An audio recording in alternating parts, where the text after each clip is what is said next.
But when I got to my class, I could tell there was a little tension in the air. I didn't know what it was, whether it was a teacher having a problem with a student or a student having a problem with another student. I just knew that the energy was off. So I'm sitting down in class minding my business per usual. The next thing I see is my teacher try to grab this one boy's phone. He immediately snatches it off his desk before she can grab it. That's when they get into this little tug of war type of thing. But the next thing you know, everybody sees this boy mollywop the teacher in the stomach. She falls and he runs out the classroom. Some kids started laughing and thought it was funny until the teacher wasn't waking up. This is when things get bad, like for part 2.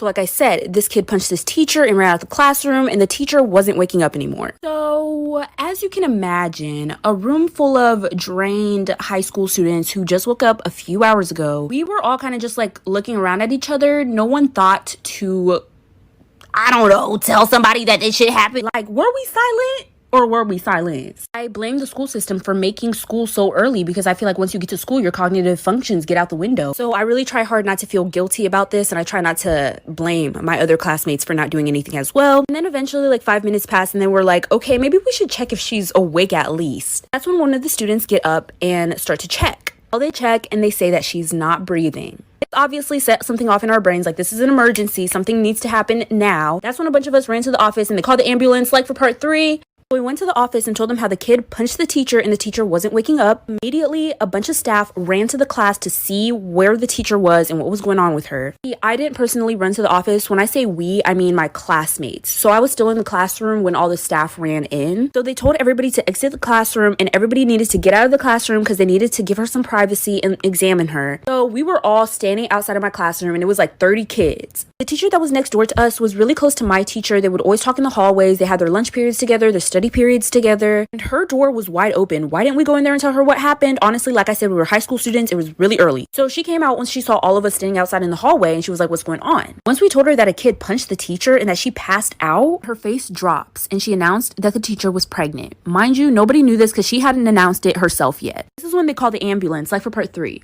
So now everybody knows that this teacher who is passed out on the floor and is not waking up is pregnant. That's when they decided to call the ambulance. I'm guessing they didn't call the ambulance earlier because they were waiting to see if they could try to get her to wake up. They went ahead and put the whole school on lockdown. Nobody was allowed to leave their class, and me and my classmates went into the teacher's classroom next to us. We were sitting in the classroom for like a couple hours, and throughout these couple of hours, what we were hearing outside of the classroom was complete chaos. There was a bunch of cops, a bunch of cop radios, there was dogs. We heard a bunch of yelling and running, and that's when the announcements go off once again. And that's when they announced that they're looking for that kid and they can't find him anywhere in the school, and they're gonna let the day go back to normal, but if anybody sees him, to report it. At this point, everyone at school already knew what happened because of social media, and once they heard on the announcements that they had permission to look for the kid, lots of kids took that as this is a scavenger hunt. When I say lots of kids, I mean the whole school, like for part 5. But once they announced to report the kid who punched the pregnant teacher in the stomach if we see him throughout the school day, lots of kids took that as find him and bring him to me and started hunting him down. I mean, like,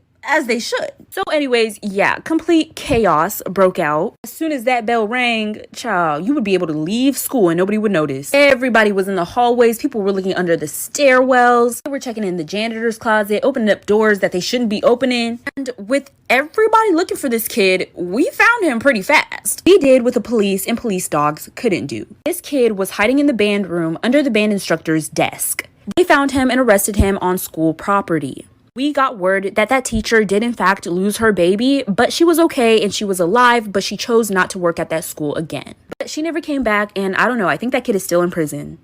Wig, don't do what she did. Talia bought a wig one day that didn't fit, but instead of returning it, she did something that quickly became terrifying. She came up with an unusual idea. This was her first mistake. She searched for ways to alter the wig herself. Then she went into her mother's room, took out a sewing kit, and began working. But Talia actually decided to put the wig on first and sew it in front of a mirror. She thought this would make sure the size was perfect. Afterwards, she was actually really satisfied with the result. Then that night, Talia went to take the wig off, but the wig seemed to feel much tighter than before. But she had school early tomorrow, so with one pull, she took the wig off. Then, without looking, she put it in her closet. That night, she woke up to a wet sound ringing in her ear. She tried to go back to sleep, but realized that her dog had come onto her bed. She pet her dog and went back to sleep. It wasn't a big deal. But the next morning, she noticed something strange in her closet. The wig didn't look the way it did before. It was covered in pieces of blood and skin. Then Talia went into the bedroom and turned around. She realized that she had sewn her own scalp into the wig, then ripped it off. In the back of her head, she could see her own skull. Then she realized why there was a wet sound ringing in her ears last night, and she began screaming.